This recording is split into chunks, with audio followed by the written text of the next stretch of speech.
Good evening and welcome to the Action News 5 Digital Desk Nightside. I'm meteorologist Ron Childers alongside my sidekick and digital desk guru, Lydian Coombs. Hello. How are you today? I'm good. How are you? I'm well. We've missed you. I know. It's been very busy. Yeah, that's why. I believe it. There's been a lot of news of late. The weather has kept us busy as well, so there's all kind of things going on. But here we are, united on the digital desk tonight. We got some good stuff for you. We're going to talk about a changing weather pattern that I think you're going to love, with one exception.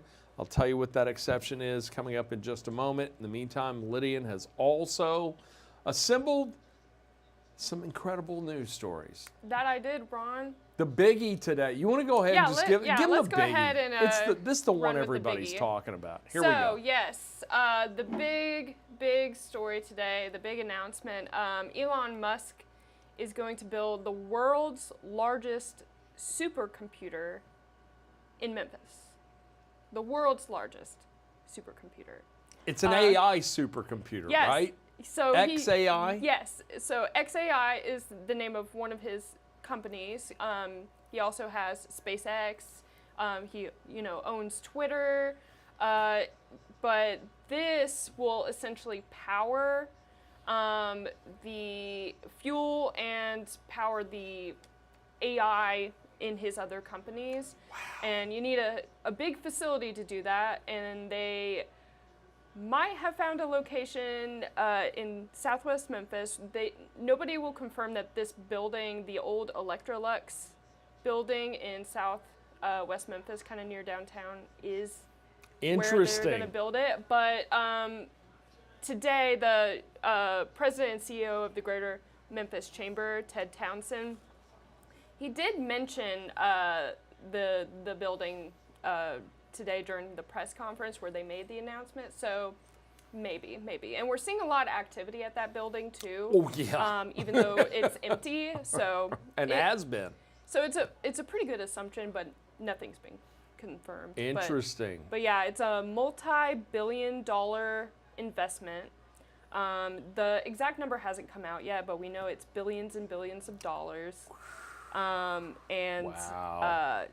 It's going to be called XAI's Gigafactory of Compute. Gigafactory of Compute. Yes. Oh, by the way, the address of the old Electrolux is 3231 Paul R. Lowry Road in Southwest Memphis. Interesting. Yes. Interesting. So this is, a big economic impact. According to the Memphis Business Journal, it'll bring a couple hundred, their sources say it'll bring a couple hundred jobs to the Bluff City. But of course, today it was just the big unveiling. So definitely more details are soon to come. But we also have more tonight at 10 on the economic impact, the environmental impact, and what Memphians think. Yeah, because it takes a tremendous amount of water to cool those computers. It takes a tremendous amount of electricity to power those computers. So it's going to be interesting to see how it all plays out. Yes. Interesting story here, though. It's just on a side note. When Electrolux came to town, my wife and I were renovating our home at the time. And in order to support the company, the business, we decided we would use all Electrolux appliances. And we did. Really? Yeah. What? They were the worst appliances we ever had. Sorry, but they were. Fact. That was back in 2007, though. And the business ultimately closed. Oh, that no. kind of tells you that. So hopefully, Elon will have a little better luck with that facility. Well, we'll see. This is definitely developing. We're going to be covering this. And this is picked up nationally. It's a big deal, especially largest supercomputer in the world. Wow. So in Memphis, Tennessee. In Memphis. That's pretty cool. So got a big thing going on. That's like a global thing. Yeah. That's big. That's big. All right, we'll talk about your other stories in a moment. Weather, it's been kind of big of late. All week long we've been going with 40% chance of rain. All right? Knowing that there was going to be rain in and around the area somewhere at some point. That's kind of the way it played out. But the vast majority of hours have been dry, and that's been the case Monday, Tuesday, Wednesday.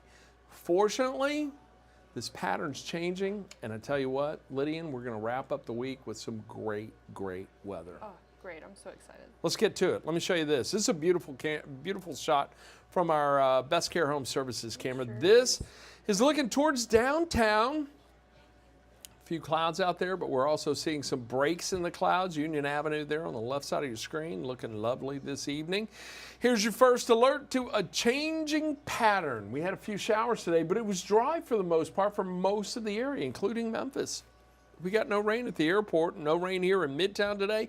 There were some pretty good showers and thunderstorms in northeast Mississippi, had a few in eastern Arkansas, but really around the Mid-South in general was more clouds and rain. And our rain chances, they are rapidly diminishing. Look at this. We've got heavy rain moving into northwestern Alabama along and west of 65.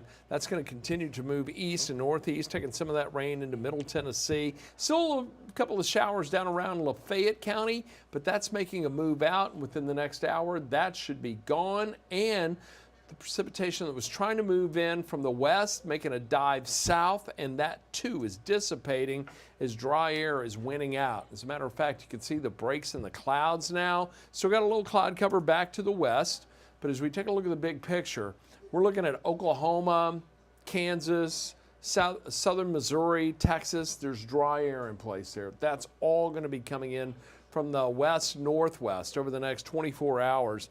And I got to tell you, it's going to make for a great pattern of weather here in the Mid-South. Now, we hit a high of 84 today. 87 is the average. We're within the ballpark of norm, 3 degrees shy of that. 68 the morning low. That was right on the money for average for this date. Nothing in the rain gauge in Memphis. That was not the case elsewhere. We had some pretty good downpours in Benton, Tippah, Lafayette County, and some rain back into eastern Arkansas. But overall, it was dry for most of the area, most of the day. We're partly cloudy in Memphis right now, 76, so still a little on the warm side. 84 was our high, as I mentioned, but look at that.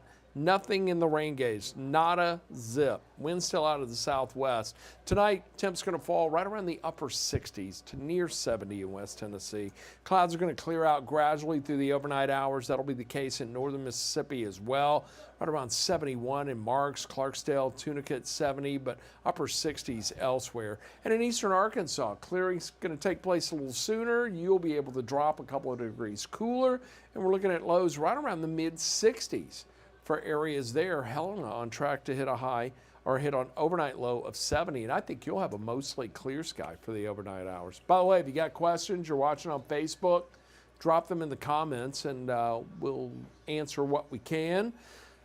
Futurecast, though, from now until midnight, not bad. Clouds clearing out of here nicely, and by midnight tonight, I think eastern Arkansas, you're going to be clear. We'll still find some clouds from Memphis south and east, and then by 8 in the morning, look at this. Dry conditions, temps low to mid 70s. It's going to be partly cloudy to mostly sunny. That's a great start to the day, and you're going to notice not quite as muggy as well. Now at noon, we'll be in the low to mid 80s. Not bad, close to average limits, but as we get into the afternoon hours, right around 4, we're going to find temps in the upper 80s near 90. For most of the area. Yeah, we're got dry air, warms quickly, cools quickly. And tomorrow night, Lydian, we're looking at lows in the 60s. Oh. So, yeah, we've got some cool air coming our way. By 8 tomorrow evening, we'll find temps still right around the lower 80s for most. Should be mostly clear, and that mostly clear sky will continue. 11:30, 12 o'clock tomorrow night will be in the 70s, but again, as I mentioned, likely ending up in the 60s. So through the day tomorrow, partly cloudy at 7, should be about 72, and then I think it's going to be sunny for the rest of the day. You know, you may want to take the day off tomorrow, Lydian. It's going to be too nice to work. You know, funnily enough, I will be getting off earlier than usual. I'm shifting my shift up a little bit. Okay, because good. Jacob's off. So I'm going to be able to enjoy the night, and I might be taking a bike ride tomorrow night. So Lucky I'm excited. you. I'm going to take tomorrow off. I'm going to have Oh, a yeah, root that's canal. right. Yeah, That's right. yeah, That that's sounds a going to lot be less fun. fun. Perfect weather for a root canal for your favorite weatherman Oh, tomorrow. But look, we're going to have temps upper 80s. I think we're going to hit 90. Let me show you the 7-day temperature trend. The average is 87 degrees. We're going to climb above average tomorrow, 90 degrees. Then we're slightly within the ballpark of normal for Friday, Saturday, 86 both days. Then 82 on Sunday, 80 on Monday.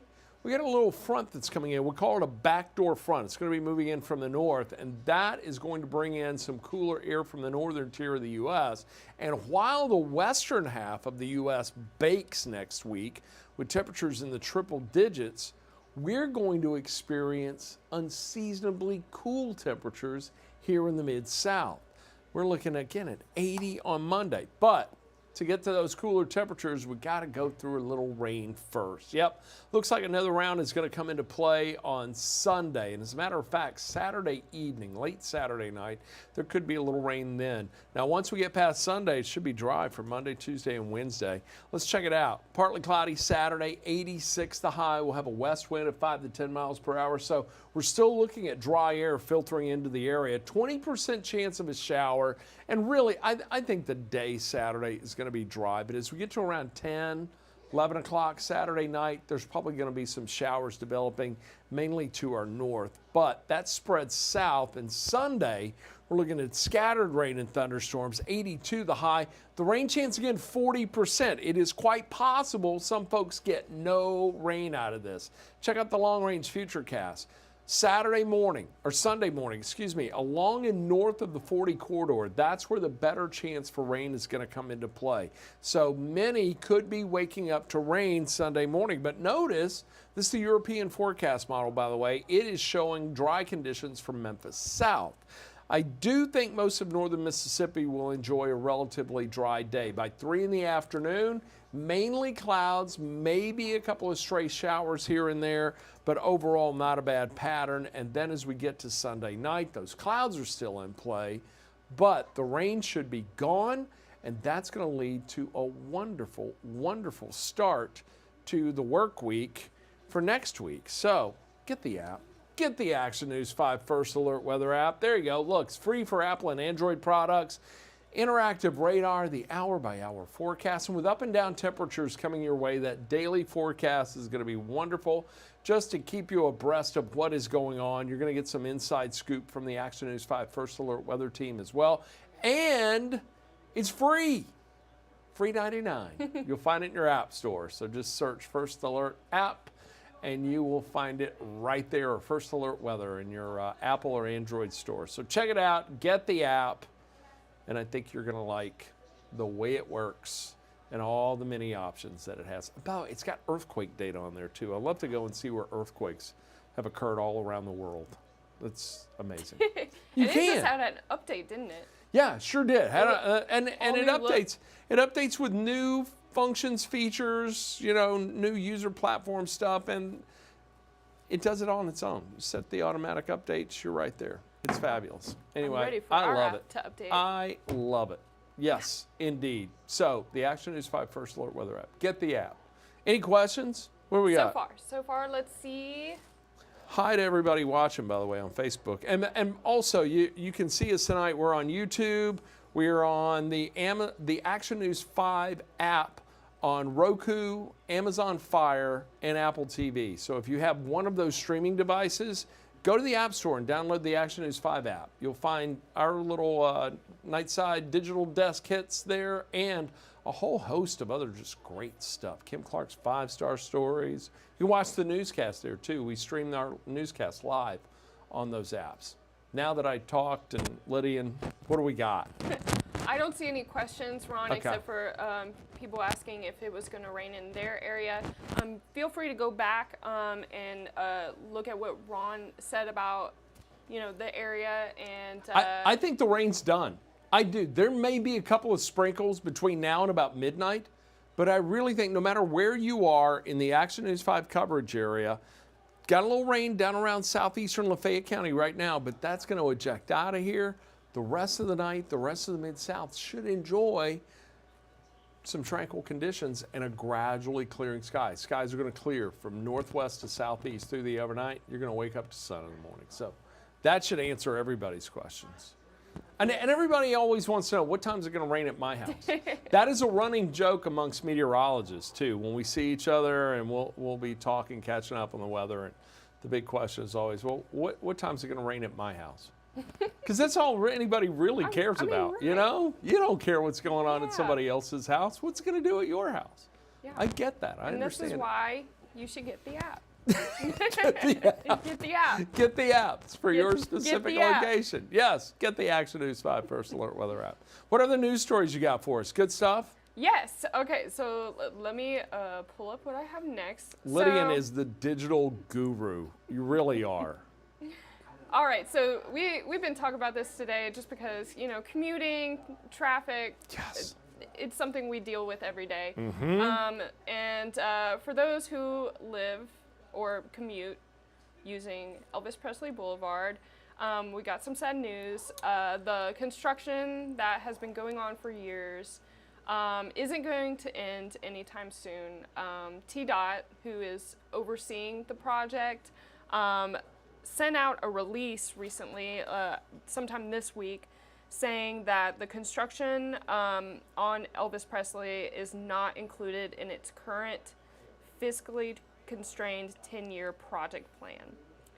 So basically it got booted for other projects. And that is funding. a shame. That is an absolute shame. Elvis Presley Boulevard is a highly trafficked area. I went to school out there, Bishop Burn High School in Whitehaven, so that's a major thoroughfare. Now the thing, and people may get upset with our city leaders, it's not a city issue. That is a state road, a state highway. So the state of Tennessee is responsible for the upkeep and maintenance on that. So we can't point the finger at our city leaders. It's our state officials and TDOT, Tennessee Department of Transportation. So I really wish they would, that should be one of the most, in my opinion, that should be one of the most pristine streets in our city. And that should be one of the most pristine highways in the state. Graceland's right there. I mean, you think about all the tourists that come in from around the world. And to tell them when they get off the plane and rent the car, be careful, you could lose a tire if you're going to Graceland. That's a shame. Really? Yeah, Griffin Demaray was doing the story today, and while they were out doing the story, someone sustained tire damage on a major pothole that's there. So, I mean, that happened while he was there. Fact. And you can watch that story on our website if you missed it. Yeah, he did a great job on that. But wow, I really wish they would, anyway. Yes. What do you do? But to give you a little bit of insight as far as what TDOT told us about it, just to let you know how their process works, they said that the projects were first listed in its 2014 to 2016 comprehensive multimodal program. 10 years ago. But development was not ready at the time of its funding. So they got the dollars, but it wasn't ready. They weren't ready to get the crews out and start tearing up the road.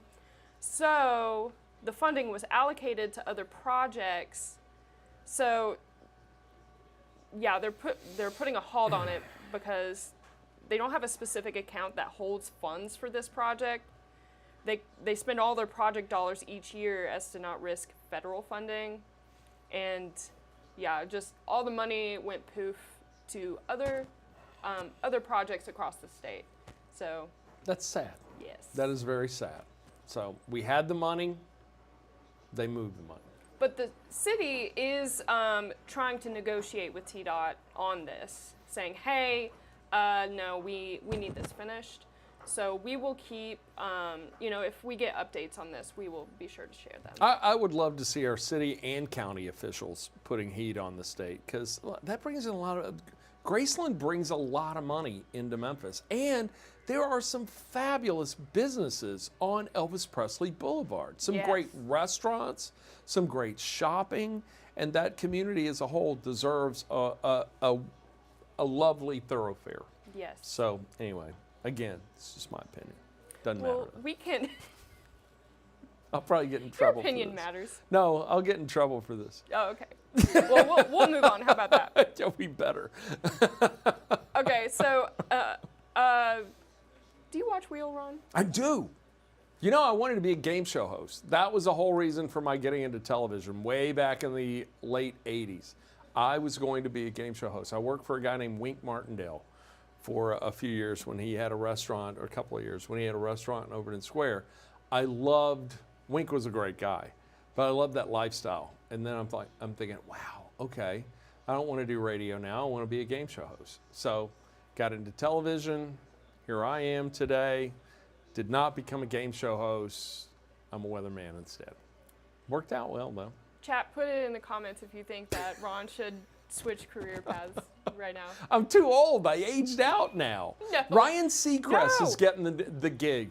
He's going to be replacing Pat Sajak. Oh, Yes. you haven't told them. Tell them. Okay, so yeah, Pat's final episode of Wheel of Fortune airs this Friday. Wow, and that's just going to be so He's 77, so I can't no, believe it's that. not too late, Ron, to be a game show host. maybe not. You Maybe should call Ryan and see if he needs If you guys need an extra game show host, I'm available. Although I think I'm still under contract. Then again, my comments from the last story, that may have been to that. You never know. So yeah, we'll find see. out. We'll Yeah, find out we'll after see. this. Yeah. But he hosted the game show for 41 seasons. Isn't that amazing? He is truly, that is truly America's game show. Yes. He's America's game show host, Vanna White, his sidekick for all those years. You know who did that, who hosted that show before Pat Sajak? I do not. Chuck Woolery. Yes, another Merv Griffin prodigy, as was Pat Sajak. And by the way, for those of you who may not know, Pat did weather in Nashville. I didn't know that. Yes, and then this was back in the 70s, I do believe, Nashville. He was there in Nashville. I'm not sure what station it was at. May have been WSMB. But he left Nashville to go do weather in LA. He was discovered by Merv Griffin, who then offered him this position, and he has been America's game show host ever since. I got the chance to interview Pat Sajak and Vanna White way back, I think it was in the early to mid 90s. They were in Orlando for a junket there. And so I went down with the photographer Greg Kuhl. He and I went down to Florida to the Disney studios there and got a chance to interview them. And they were the nicest people. Oh. Vanna White was an absolute sweetheart. Pat Sajak was just as kind as could be. And look, and those press junkets, they take you into a room. He's in one room. She was in another room. You're sitting there in a chair, and it's just television reporter after television reporter coming through, and they're asked the same questions 1,000 times. So I had come through. I was probably, I think we were like the 5th or 6th crew that went through. But he treated us just wonderfully, was as kind as could be, and as was Vanna. We could have sat there. I felt like I could have sat there and chatted with them forever. And then their handlers come along and go, we have to go now. Come on, let's move. So, but they were great. So Pat, I wish you well in your retirement. And and Ryan Seacrest is going to be the new host of Wheel of Fortune. Yes. But he owns it all now. Ryan Seacrest does it all now. That's a great gig. Yes. Like if I was just now starting my career again, I'd want to be Ryan Seacrest. That would be cool. Yeah. That's not going to happen either. What else you got for us? You don't know. We'll You don't see. know. Will I get discovered? I don't know. There's I think I need to just stick here. I know how to do this. I know how to do the weather, so I better stick to this. But yes, be sure to tune in for that last episode. It's Friday, right? Friday's the this last. Friday. Oh, we're all going to be watching that. Yes. That comes on right after Action News 5 at 6 p.m. So Wheel of Fortune, Friday, 6:30. They've been playing little vignettes from the early days all week long. It has been fun to watch that. But again, we wish him well. And Seacrest is going to do a great job. We have the Ryan Seacrest studio at Le Bonheur Children's Hospital here in Memphis. There's one in Nashville as well. So he's just a philanthropist, an amazing producer, host, from American Idol all the way to every venture he's done. So I'm excited to see how well he does on Wheel of Fortune. It's going to be fun. And Vanna's going to stick around for another season too, so that'll be cool. Yeah. Lydian, nice. You could apply to be the next Vanna White. Oh my goodness. That would be really cool. You know? It's like, boom. Well, let's move on to our last We better. story. We have some time actually, so I'm excited to share this. So this is a turn in a whole different direction, but Okay. This is a story that we've been talking about since Monday, and if you follow our online platforms, it's likely you've seen this story. So it's bizarre. And this happened in Nebraska. This freaked me out. But then again, I even freak out had over that anyway. one of my girlfriends text me yesterday with a screenshot of this story, and It's true. It's a sad story. Yes, it really it is, is. but with a bizarre twist. Yes. So so this happened in Nebraska, Lancaster County. So the sheriff's office there said that a woman was pronounced dead on Monday. Now she was in hospice. Yes. Okay, she had been in hospice, so they knew the end of the road was coming for her, and Yes, her name was Constance Glantz. She was 74 years old, and she was at a nursing home, and she was on hospice, and she was pronounced dead by staff at the nursing home. And she, like I said, she'd been in a hospice, and the nursing staff were expecting her to pass, according to the chief deputy. So the funeral home staff came to the nursing home, took her body, and within hours, like 2 hours, while they were prepping her body, a staff member noticed that she was still breathing and called 911. So, first responders came, they took her to the hospital, and she died a few hours later. So she was not springing up and awake. no, she was just still breathing. Yes, and it's bizarre. So the deputy chief said that officials with the funeral home have been cooperating with law enforcement. They'll give an update once the final autopsy is completed to figure out how this happened. I'm also just curious if nursing staff at nursing homes can pronounce people dead. Well, I don't know what all the technicalities are. First of all, our heartfelt sympathies to the family Yes. of Constance Glantz, and may you rest in peace, Constance. But with a person who is in it, and as it has been explained to me, with someone who is in hospice and nearing the final hours, their breathing can become very, very shallow. And their vital statistics can be almost undetectable, yet they're still alive. There's still some brain activity, there's still breathing, the heart's still beating, albeit slowly.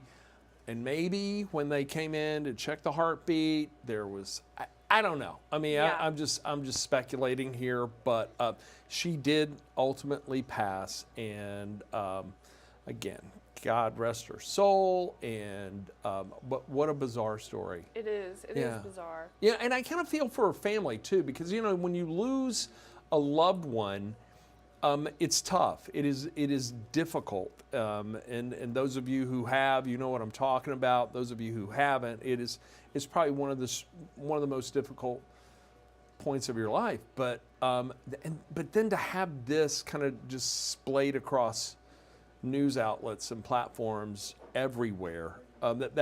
Yes. Anyway, that's my condolences to the family. Yes. So anyway, get us out of here on a happy note. And while you do that, but Joe Birch told an amazing story today. Back in the 1800s, whenever a body came into the morgue for preparation for burial, the mortician would put a bell over the body or attach a bell to the body, because sometimes there were some diseases, illnesses at the time that would make it appear someone was dead.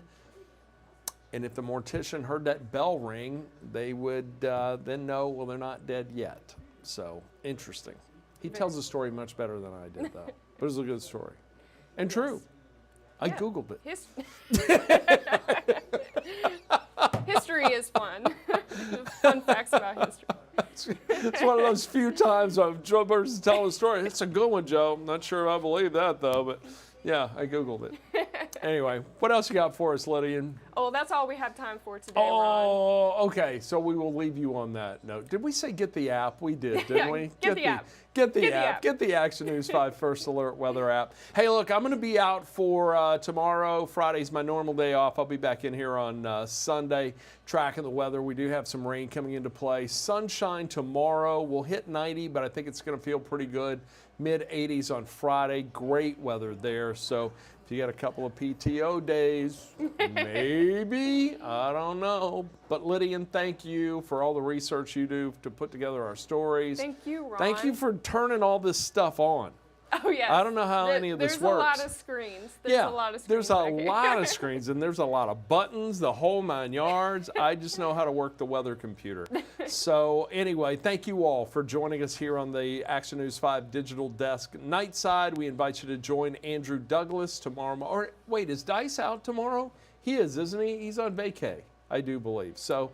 All I know is Maggie will be here tomorrow. Okay, Maggie will be here. Joe Birch is going to be on Action News 5 at 3:30 as well. So lots going on the digital desk. Get the Action News 5 app on your Amazon Fire, Roku, or Apple TV streaming device, and you will be in touch with us all the time. And of course, you can always check in with us on Facebook too. Yes. So Lydian, thank you again. Thank you. Have a great night, and we will see you all next time. Bye.